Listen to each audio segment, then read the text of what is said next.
बिहार की सत्तारूढ़ party Janata Dal United और भारतीय जनता पार्टी दोनों की नुरा कुश्ती इस बार जग जाहिर हो रही है। लेकिन जिस तरीके से जनता दल यूनाइटेड अपने अंतर्कलह से जूझ रही है, उसमें ये देखना बड़ा दिलचस्प हो रहा है। पल पल जो घटनाएं घट रही हैं, खास करके नेता दर नेता बदल रहे हैं, ये देखना बड़ा दिलचस्प होता जा रहा है। आपको हम बताते चले तो आरसीपी सिंह चूंकि राष्ट्रीय अध्यक्ष थे और खास करके जनता दल यूनाइटेड के एक महत्वपूर्ण या यूं कहें तो वो रणनीतिकार माने जाते हैं। कहा जाता है कि मुख्यमंत्री नीतीश कुमार के काफ़ी करीबी माने जाते हैं आरसीपी सिंह, और यही वजह है कि उनका हर उस बात में जो निर्णय वो लेते हैं उसमें मुख्यमंत्री नीतीश कुमार की पहले ही सहमति बनी रहती है। लेकिन कुछ दिनों से अटकलें ये लगाया जा रहा है कि मुख्यमंत्री नीतीश कुमार और आरसीपी सिंह के बीच सब कुछ ठीक नहीं है। उन लोगों के बीच की अनबन जो है कि कहीं ना कहीं पार्टी पे अब भारी पड़ती जा रही है,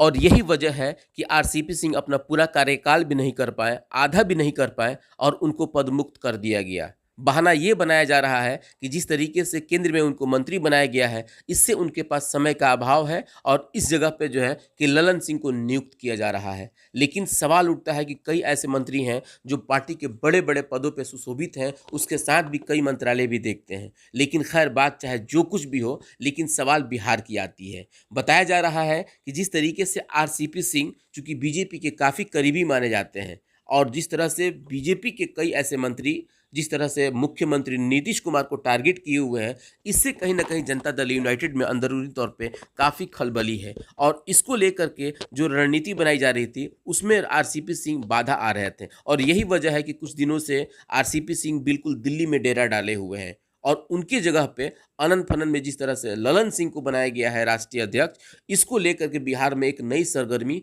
देखने को मिल रही है। आपको हम बताते चले तो जिस तरीके से यहाँ गठबंधन है, उस गठबंधन में सभी कुछ ठीक नहीं है, और इसका सबसे बड़ा प्रमाण आपको हम बताते चले तो कुछ दिन पहले ही अभी विपक्ष के सारे नेता मिल करके और जातीय जनगणना का एक अधिसूचना मुख्यमंत्री नीतीश कुमार को उन लोगों ने दिया, और उस सूचना में उन लोगों ने कई एक चीज़ें दर्शाई जिसमें मुख्यमंत्री नीतीश कुमार जी का हामी भी है, और उन्होंने खुल करके जातीय जनगणना का सपोर्ट भी किया है। लोग ये बता रहे हैं, जिस तरीके से अटकलें लगाई जा रही है, कि कहीं ऐसा ना हो कि जातीय जनगणना का एक जिन जो है कि फिर से बाहर ला करके और इसे बड़ा मुद्दा बनाया जाए। हालांकि बीजेपी इससे कतरा रही है, वो इस पर कोई भी बात करना नहीं चाह रही है। लेकिन जिस तरीके से बिहार के मुख्यमंत्री नीतीश कुमार और बिहार के पूर्व मुख्यमंत्री जीतन राम मांझी ने इन दोनों चीज़ों पे अपनी सहमति को दिखाया, इससे बिहार ही नहीं बल्कि पूरे देश में एक नई गठबंधन की आगाज़ होने की सुगबुगाहट अब तेज हो चुकी है। बताया जा रहा है कि जातीय जनगणना के बहाने जो है कि बिहार ही नहीं बल्कि पूरे देश में एक नई गठबंधन बनाने की तैयारी की जा रही है,